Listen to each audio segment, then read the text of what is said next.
നമസ്കാരം, എല്ലാവർക്കും KP's കറി വേൾഡിലേക്ക് വീണ്ടും സ്വാഗതം. ഇന്ന് നമ്മൾ വളരെ എളുപ്പത്തിൽ നമുക്ക് വീട്ടിലുണ്ടാക്കാൻ പറ്റുന്ന ഒരു വിഭവമായിട്ടാണ് വന്നിരിക്കുന്നത്. ഒരു ചൈനീസ് വിഭവമാണ്. അതിന്റെ പേര് പ്രോൺസ് ചില്ലി എന്നാണ്. ചില്ലി ചിക്കൻ എന്ന് നമ്മൾ കേട്ടിട്ടുണ്ട്, എന്ന് പറയുന്ന പോലെ പ്രോൺസ് ചില്ലി. അപ്പോൾ നമുക്ക് എളുപ്പത്തിൽ എങ്ങനെ ഉണ്ടാക്കാമെന്ന് നോക്കാം. അതിന് വേണ്ട ആവശ്യമായ സാധനങ്ങൾ എന്തെല്ലാം? ആദ്യമേ കഴുകി വൃത്തിയാക്കി വെച്ചിരിക്കുന്ന പ്രോൺസ്, അതിൻ്റെ ഞരമ്പ് ഒക്കെ നമ്മൾ കളഞ്ഞ് നല്ല വൃത്തിക്ക് വച്ചിരിക്കുകയാണ്. ഏകദേശം ഒരു 250 ഗ്രാം ഉണ്ട്. പിന്നെ അതിന് വേണ്ട ആവശ്യമായ അടുത്ത സാധനങ്ങൾ എന്ന് പറഞ്ഞു കഴിഞ്ഞാൽ സവാള നല്ല വലുപ്പത്തിൽ ക്യൂബ്സ് ആയിട്ട് അരിയുക, പച്ചമുളക് അത് അവരവരുടെ എരിവനുസരിച്ചിട്ട് എടുക്കുക, ക്യാപ്സിക്കം ഞാൻ എടുത്തിട്ടുണ്ട്, 2 കളറാണ് എടുത്തിരിക്കുന്നത്, ഒന്ന് റെഡും ഒന്ന് ഗ്രീനുമാണ്. പിന്നെ സ്പ്രിംഗ് ഓണിയൻ ഉണ്ടെങ്കിൽ സ്പ്രിംഗ് ഓണിയനും എടുക്കാം. എൻ്റെ കയ്യിൽ ഇത്ര മാത്രം ഉള്ളതുകൊണ്ട് ഇത്ര മാത്രമാണ് ഞാൻ ഇന്ന് എടുത്തിരിക്കുന്നത്. പിന്നെ ഇഞ്ചി വെളുത്തുള്ളി പേസ്റ്റ് വേണം, സോയാ സോസ്, പിന്നെ നമ്മുടെ ടൊമാറ്റോ കെച്ചപ്പ്, അതുപോലെ കുരുമുളക്. അപ്പോൾ അതിനാദ്യമായിട്ട് നമുക്ക് വേണ്ടത് ഈ പ്രോൺസിനെ നമുക്ക് ഡീപ് ഫ്രൈ ചെയ്യണം. നമുക്ക് ഓപ്ഷനാണ്, ഒന്നെങ്കിൽ ഡീപ് ഫ്രൈ ചെയ്യാം അല്ലെങ്കിൽ ഷാലോ ഫ്രൈ ചെയ്യാം. ഞാൻ പക്ഷെ ഇന്ന് ഡീപ് ഫ്രൈ ആണ് ചെയ്യുന്നത്. അതിന് വേണ്ടിയിട്ട് ഞാൻ ആദ്യമേ എടുക്കുന്നത് മൈദയാണ്. ഒരു വൃത്തിയായ പാത്രത്തിൽ മൈദ എടുക്കുകയാണ്.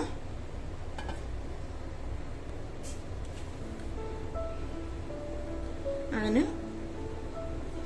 1 2 ഏകദേശം ഞാനൊരു 3 ടേബിൾ സ്പൂൺ മൈദ എടുത്തിട്ടുണ്ട്. അതിലേക്ക് ഒരു ചെറിയ സ്പൂൺ ഇഞ്ചി വെളുത്തുള്ളി പേസ്റ്റ് ഇടുകയാണ് ചെയ്യുന്നത്. ഞാൻ ഇഞ്ചി വെളുത്തുള്ളി ഫ്രഷ് ആയിട്ട് ഉണ്ടാക്കി ഫ്രീസറിലും വെക്കാറുണ്ട്. അതുപോലെ ഇപ്പോൾ സമയമില്ല എന്നുണ്ടെങ്കിൽ ഞാൻ റെഡിമെയ്ഡ് മേടിക്കും. ഇതിപ്പോൾ റെഡിമെയ്ഡാണ് എടുത്തിരിക്കുന്നത്. ഇനി ആവശ്യത്തിന് കുരുമുളക് ഇടാം.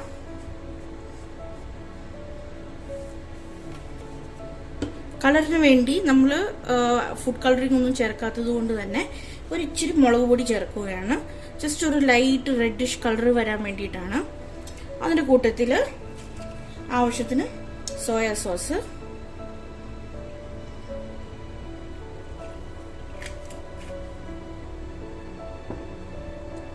ഒരു മുട്ട,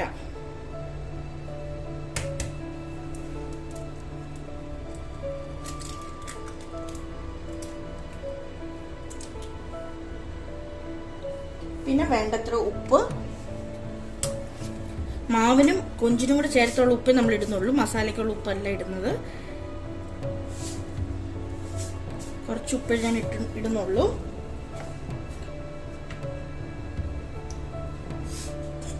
നന്നായിട്ട് ആദ്യമേ ജസ്റ്റ് ഇത്രയും ചേരുവകൾ ചേർത്ത് മാത്രം ഒന്ന് ഇളക്കുക.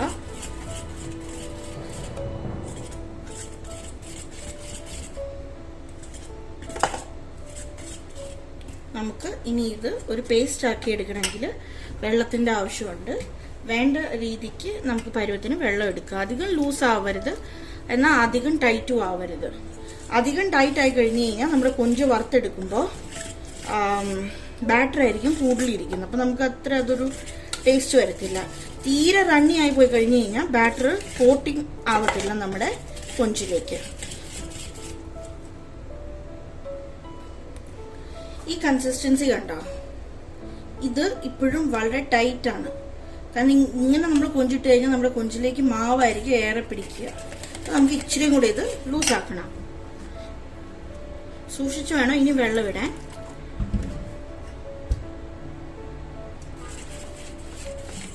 നന്നായിട്ട് ഇതിനെ ഒന്ന് ഇളക്കി കൊടുക്കുക. എപ്പോഴും നമ്മൾ ഫോർക്ക് കൊണ്ട് ഇളക്കുമ്പോൾ ഉള്ള ഗുണമെന്ന് പറഞ്ഞു കഴിഞ്ഞാൽ നമുക്ക് തരിയില്ലാതെ നല്ലതുപോലെ കിട്ടും.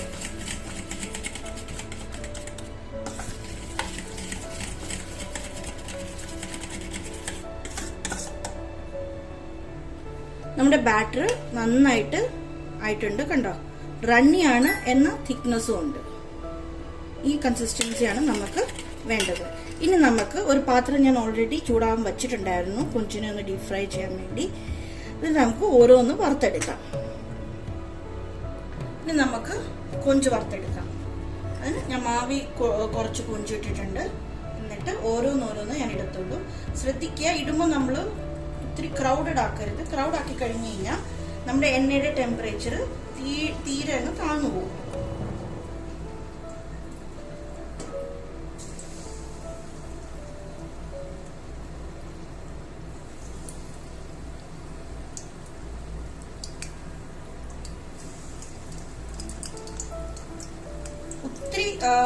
തീക്ക് ഒത്തിരി ചൂടും കാണാൻ പാടില്ല. കാരണം ഒത്തിരി ചൂടുണ്ടെങ്കിൽ അകത്തെ മാവ്, വെളിയിലെ മാവ് മാത്രമേ വേവത്തുള്ളൂ. സോറി, അകത്തെ കൊഞ്ച് എന്ത് ചെയ്യും, പച്ചയ്ക്കായി പോകും. അപ്പൊ നമുക്ക് അങ്ങനെയല്ല വേണ്ടത്.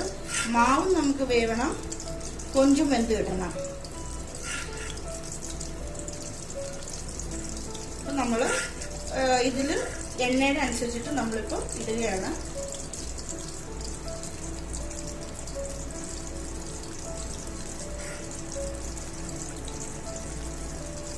സൂക്ഷിച്ചിടണം. ഞാൻ പതുക്കെ ഇടുന്നത്. സ്പീഡിലിടാൻ നോക്കുന്നത് സ്പീഡിലിടുക. പിന്നെ വേവ് എന്നാലും ഒരുപോലെ കിട്ടത്തുള്ളൂ.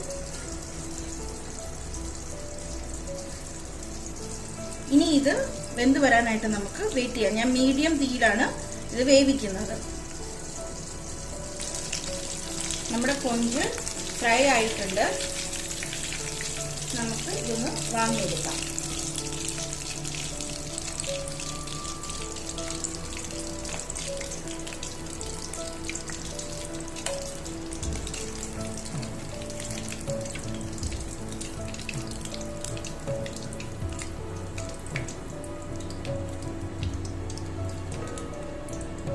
കരികൾ എന്തെങ്കിലും ഉണ്ടെങ്കിൽ അത് നമുക്ക് പോരാം.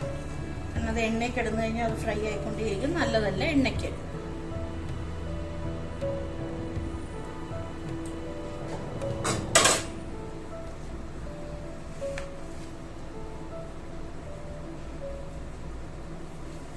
ഇതുപോലെ നമുക്ക് ബാക്കി കൊഞ്ചുകളും വറുത്ത് എടുക്കാം. അങ്ങനെ നമ്മുടെ കൊഞ്ച് നമ്മൾ ഫുള്ള് വറുത്ത് കഴിഞ്ഞു. കാണാൻ പറ്റുന്നുണ്ടോ? ഇതെല്ലാം വറുത്തു. ഇനി നമുക്ക് ഇതെല്ലാം കൂടി യോജിപ്പിക്കാനായിട്ടുള്ള ചെയ്യാം. അതിന് നമുക്ക് ആദ്യമേ നമ്മൾ അരിഞ്ഞു വെച്ചിരിക്കുന്ന സവാള ഇടുക.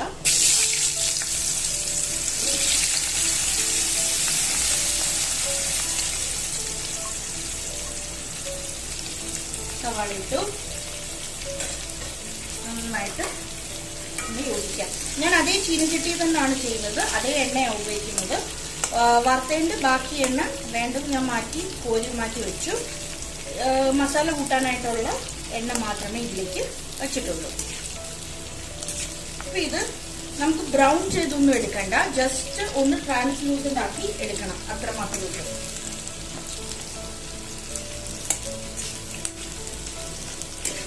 ഇത് ഹൈ തീയിൽ തന്നെ വേവിക്കാണ്. ശരിക്കും ഇതൊക്കെ ഓരോ ഏതളായിട്ട് എടുക്കണം. സമയം ഉണ്ടെങ്കിൽ എടുക്കുക, ഇല്ലെന്നൊക്കെ ഇങ്ങനെ ചെയ്താലും മതി. വെന്ത് വരുമ്പോഴത്തേക്ക് തന്നെ അത് വെച്ച് വരും.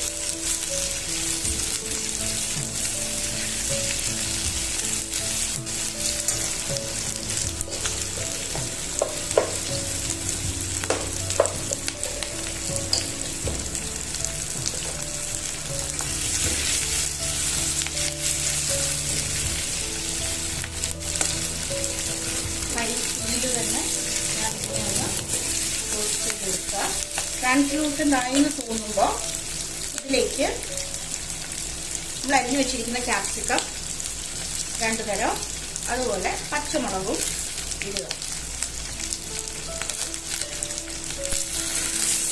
ശരിക്കും എന്തിനാ ഇതിന് ചില്ലി പ്രോൺസ് പറയാമെന്നൊന്നും എനിക്കറിയില്ല. ചില്ലി ചിക്കനൊക്കെ സത്യം പറഞ്ഞാൽ ചൈനയിലൊക്കെ പോയാൽ അങ്ങനെ ഒരു ഡിഷ് ഉണ്ടോയെന്ന് പോലും നമുക്കറിയില്ല.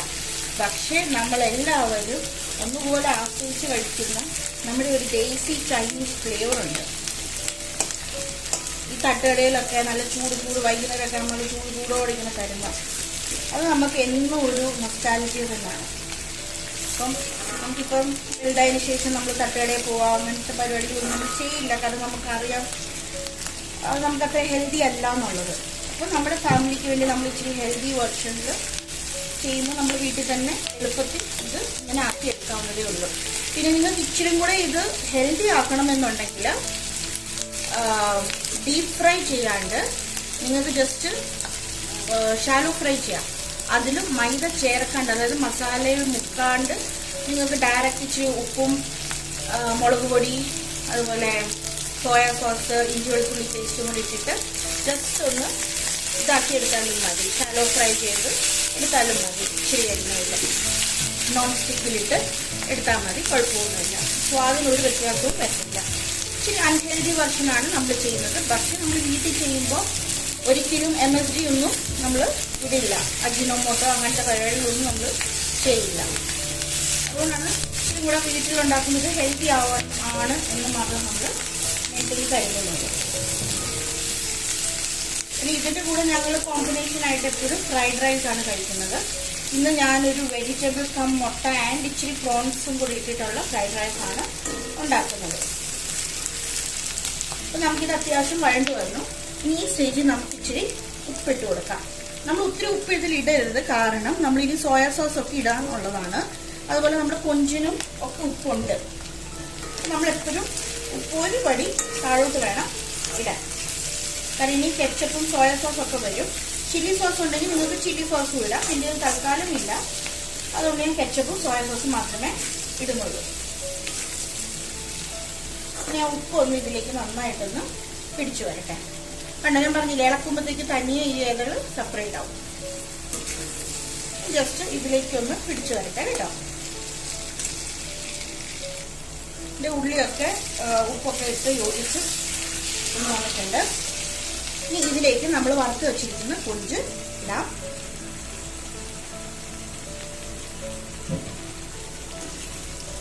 ഇട്ട് ഇതിനെ ഒന്ന് യോജിപ്പിച്ചെടുക്കാം.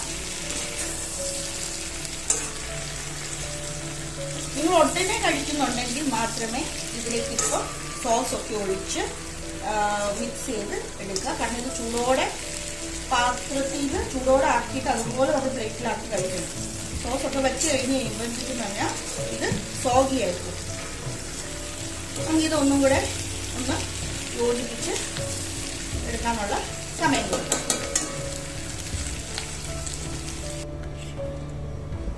ഇനി നമുക്ക് നമ്മുടെ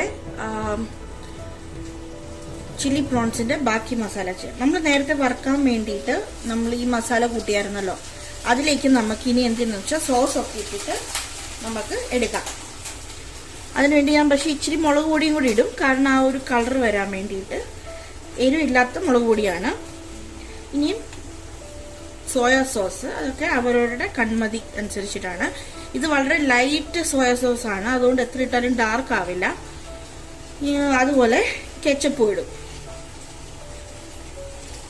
ഏകദേശം ഞാനൊരു 3 സ്പൂണോളം ഇട്ടിട്ടുണ്ട്.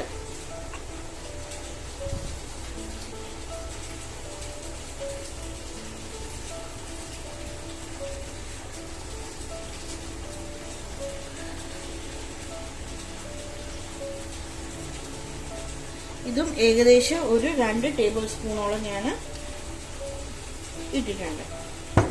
ഇത് നന്നായിട്ട് ഒന്ന് ഇളക്കുക. പിന്നെ ഉണ്ടല്ലോ, എൻ്റെ കയ്യിൽ ഇച്ചിരി കെച്ചപ്പ് തീർന്ന ഒരു കുപ്പിയുണ്ട്. അപ്പോൾ അതിലേക്ക് ഇച്ചിരി വെള്ളം ഒഴിച്ച് നമുക്ക് മിക്സ് ചെയ്തെടുത്ത് കഴിഞ്ഞാൽ നമുക്കത് വേസ്റ്റ് ആവാണ്ട് യൂസ് ചെയ്യാൻ പറ്റും. വേണ്ടേ, ഇച്ചിരി ഇത്രയേ ഉള്ളായിരുന്നുള്ളൂ. അതിലേക്ക് ഞാനൊരു ഇച്ചിരി വെള്ളം ഒഴിച്ച് കുലുക്കിയെടുത്തു. കാരണം എന്തായാലും നമുക്ക് വെള്ളം വേണമല്ലോ, അതുകൊണ്ട് മിക്സ് ചെയ്ത് നമുക്ക് എടുക്കാം. വേണമെങ്കിൽ ഇച്ചിരി കുരുമുളക് ഇടാം, കാരണം ടൊമാറ്റോ കെച്ചപ്പിൽ നിന്നുള്ള മധുരം ബാലൻസ് ചെയ്യാൻ വേണ്ടിയിട്ട് ഇച്ചിരി കുരുമുളക് ഇട്ടു. ഇനി നമുക്കിത് നമ്മുടെ നേരത്തെ റെഡിയാക്കി വെച്ചിരുന്ന പ്രോൺസ് മിക്സറിലോട്ട് നമുക്കിടാം. ഇപ്പം ഇങ്ങനെ നല്ലതുപോലെ എല്ലാം യോജിച്ച് വന്നിട്ടുണ്ട്. ഇനി ഇതിലേക്ക് നമുക്ക് സോസ് ഇട്ട് കൊടുക്കാം. ശ്രദ്ധിക്കണം, ഞാൻ തീ കൂട്ടിയാണ് ഇപ്പോൾ വെച്ചിരിക്കുന്നത്, എന്നിട്ടാണ് സോസ് ഇടാൻ പോകുന്നത്.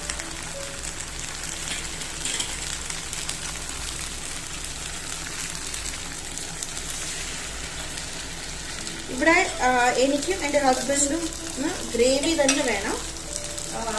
നമുക്ക് ചില്ലി പ്രോൺസ് ഒക്കെ ചെയ്യുമ്പോൾ റൈസിൻ്റെ കൂടെ ഡ്രൈ ആയിട്ട് വേണ്ടവർക്ക് ഈ സ്റ്റെപ്പ് ഒഴിവാക്കി സോസ് ഡയറക്റ്റ് ഇതിലേക്ക് ഒഴിക്കാൻ പറ്റും. ഇതിന് നന്നായിട്ടൊന്ന് യോജിച്ചെടുക്കുക. നമ്മൾ ഇതിലേക്ക് സോസ് എല്ലാം ഇട്ട് നന്നായിട്ട് യോജിച്ചെടുത്തു. നോക്കി കഴിഞ്ഞ് കഴിഞ്ഞാൽ സെമി ഗ്രേവിയാണ്, തിക്നെസ്സും ഉണ്ട്, എന്നാൽ റണ്ണിയാണ്. ഇതാണ് നമുക്കിവിടെ ഇഷ്ടമുള്ള പരുവം. ഇനി നമുക്കിത് ചൂടോടെ വിളമ്പാം. ഇതാണ് നമ്മുടെ സ്വാദിഷ്ടമായ പ്രോൺസ് ചില്ലി റെഡി ആയിട്ടുണ്ട്. എൻ്റെ കറി നോക്കിക്കഴിയുമ്പോൾ ഡാർക്ക് അല്ല സാധാരണ നമുക്ക് കടയിൽ നിന്ന് കിട്ടുന്ന പോലെ, കാരണം എൻ്റെ സോയാ സോസ് വളരെ ലൈറ്റ് സോയാ സോസ് ആണ്.